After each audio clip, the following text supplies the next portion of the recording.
तो आज हम 9th क्लास का जो चैप्टर है पदार्थ की संरचना एवं अणु, उसका अध्ययन करेंगे। आपकी ये प्रथम क्लास है। पदार्थ की संरचना एवं अणु, पदार्थ की संरचना एवं अणु, ठीक है। अब पदार्थ की संरचना एवं अणु में सबसे पहले अपने को पता होना चाहिए कि पदार्थ क्या है।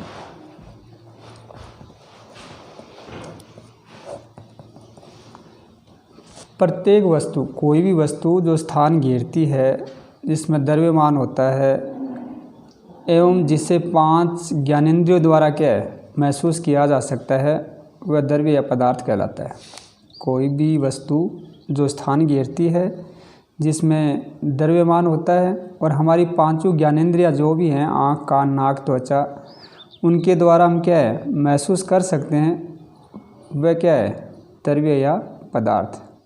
जैसे जल है, हवा है, नमक है, किताब है, कंप्यूटर है, ये सब क्या है द्रव्य या पदार्थ हैं। तो इसकी परिभाषा क्या लिखें हम? प्रत्येक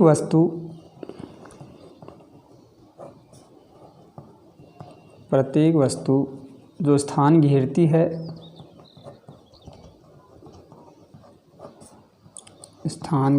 है, जिसमें द्रव्यमान होता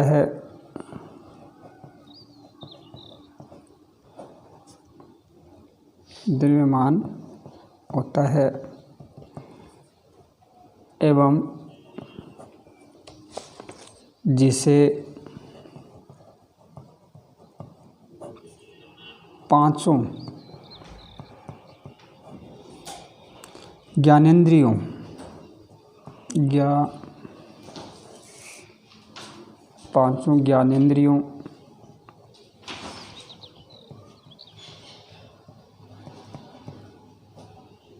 द्वारा महसूस किया जा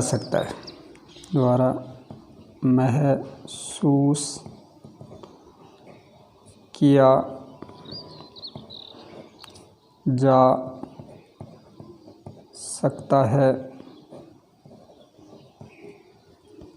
वह द्रव्य या पदार्थ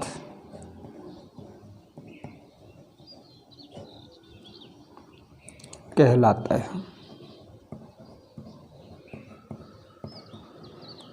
द्रव्य या पदार्थ कहलाता है। जैसे जल, हवा, नमक, किताब, कंप्यूटर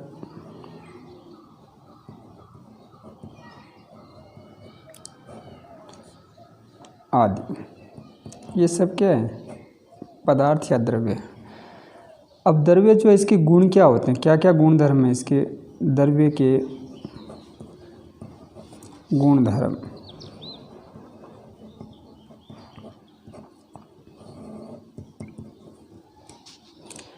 अब सबसे पहले गुण तो क्या देखते हैं कि द्रव्य जो है उसके कणों के मध्य क्या होता है, रिक्त स्थान होता है। द्रव्य के कणों के मध्य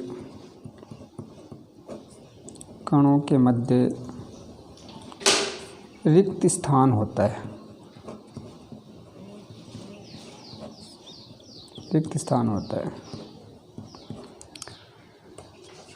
दूसरा हम क्या देखते हैं कि द्रव्य के जो भी कण वो निरंतर क्या गतिशीलता रखते हैं या गति करते हैं। तो ये कण निरंतर गतिशील रहते हैं,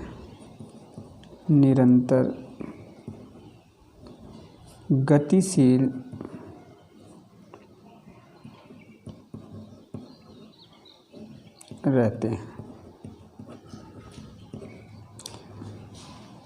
इसके अलावा हम क्या देखते हैं कि द्रव्य के कण जो हैं वो एक दूसरे को क्या करते हैं, आकर्षित करते हैं। द्रव्य के कण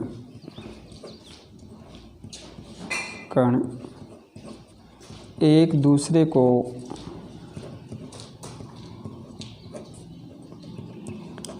आकर्षित करते हैं।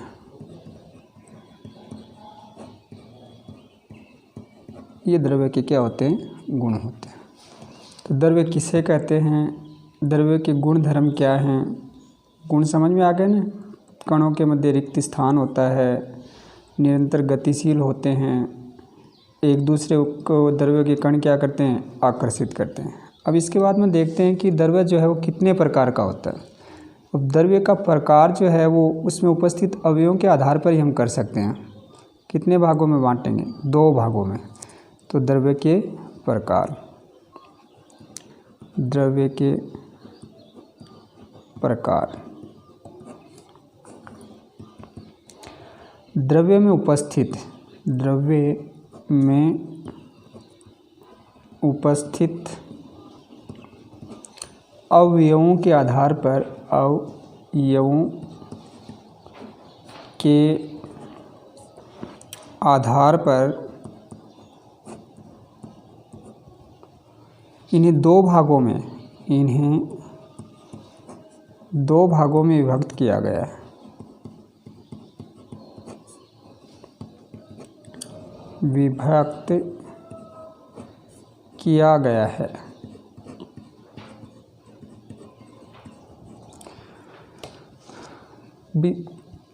आसानी से बता सकते हैं, तो क्या शुद्ध द्रव्य होता है, दूसरा क्या होता है, अशुद्ध द्रव्य होता है। जिसमें एक ही प्रकार के क्या है, घटक या अवयव मौजूद हों उन्हें तो क्या कहते हैं, शुद्ध द्रव्य कहते हैं। लोहा है, सोना है, जल है, ऑक्सीजन है, ये तो क्या है, शुद्ध द्रव्य हैं। तो शुद्ध द्रव्य 2 भागों में व्यक्त किया गया। कितने भागों में, 2 भागों में। पहला है शुद्ध द्रव्य। शुद्ध द्रव्य ऐसे द्रव्य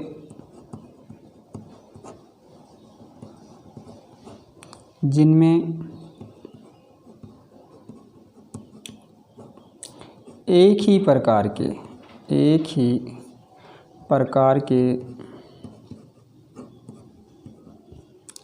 घटक या अवयव होते हैं, उन्हें क्या कहा जाता है, शुद्ध द्रव्य कहा जाता है। शुद्ध द्रव्य कहा जाता है। जैसे लोहा,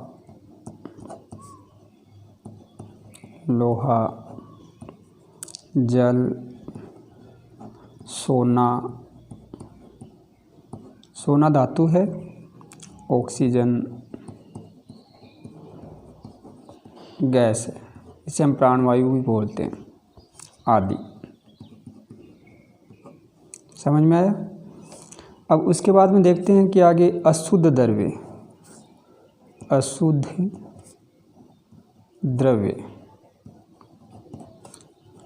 द्रव्य क्या होता है, ऐसे द्रव्य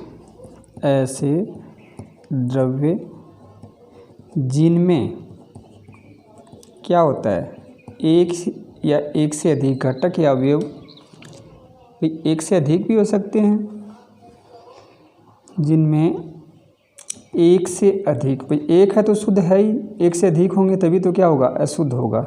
ऐसे द्रव्य जिनमें एक से अधिक प्रकार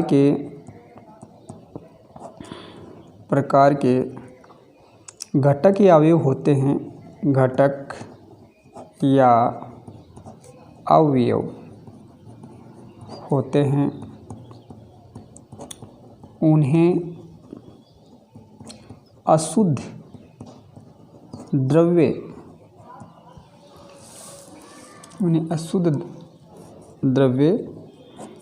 कहा जाता है। कहा जाता है। जैसे मिट्टी है, जैसे क्या है मिट्टी, मिट्टी क्या है अशुद्ध द्रव्य मिट्टी, क्योंकि इसमें कई प्रकार के कण आपस में क्या रहते हैं। इसके अलावा हम देखते हैं जो आजकल शीतल पेय पदार्थ पीते हैं उसमें भी क्या मिला हुआ रहता है। वायु देखो, वायु है, तो वायु की हम क्या परिभाषा ले सकते हैं, किसे कहते हैं वायु। कोई हवा है या वायु, इसको हम महसूस तो कर सकते हैं। जैसे कपड़े हैं वो इधर उधर हो रहे हैं, पेड़ की पत्तियां हिल रही हैं, तो हम महसूस कर सकते हैं वायु है। लेकिन वायु की परिभाषा हम क्या देते हैं भाई, गैसों का मिश्रण जो है, मिश्रण है इसका मतलब एक या एक से अधिक क्या है इसमें अवयव या घटक हैं, तो गैसों के मिश्रण को हम क्या कहते हैं, वायु कहते हैं। गैसों के मिश्रण को ही बोलते हैं वायु। तो ये क्या हो गया, एक से अधिक घटक हो गया। मिट्टी है, इसमें भी कि काली मिट्टी अलग है, बलुई मिट्टी अलग है, कई प्रकार की मिट्टी एक साथ क्या है मिक्स रहती है। इस कारण मिट्टी में भी क्या है एक से अधिक अवयवों का मिश्रण है।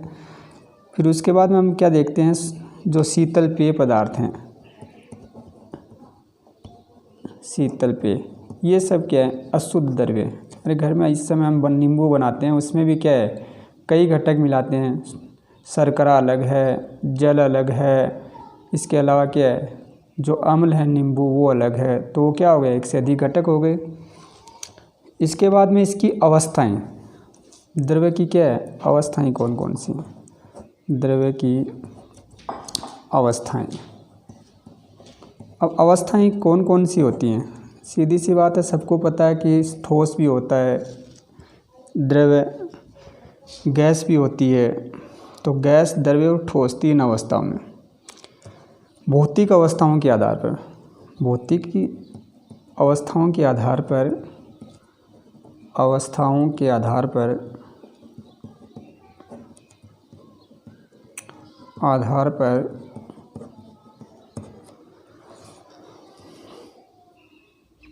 इसे तीन अवस्थाओं में वर्गीकृत करते हैं। तीन अवस्थाओं में क्या करते हैं, वर्गीकृत करते हैं। कोई ऐसा एग्जाम्पल याद है क्या जो तीनों अवस्थाओं में क्या है पाया जाता है, वर्गीकृत करते हैं। पहला क्या है ठोस, दूसरा क्या है द्रव्य, और तीसरा क्या है गैस। ठीक है भाई, जल तो सभी ने देखा है। अब जल का एग्जाम्पल लेते हैं हम,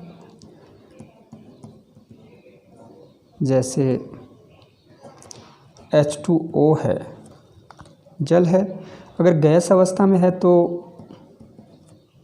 गैस अवस्था में पाया जाता है क्या जल, क्या कहते हैं इसे, भाप, गैस हो गई। फिर H2O ही लेते हैं द्रव्य अवस्था में, तो द्रव्य अवस्था में तो क्या होता है जल होता है, द्रव्य अवस्था जल। उसके बाद में ठोस अवस्था में जल, ठोस अवस्था क्या होती है इसकी, बर्फ। ठोस अवस्था में क्या होता है बर्फ। तो ये तो क्या होगी पदार्थ की संरचना के बारे में, पदार्थ क्या है, पदार्थ या द्रव्य, उसके गुण धर्म क्या हैं, उसके प्रकार क्या हैं, शुद्ध क्या होता है द्रव्य, अशुद्ध क्या होता है, उसके बाद में द्रव्य की अवस्थाएं क्या हैं। समझ में आया, कल की क्लास में आगे और पढ़ेंगे।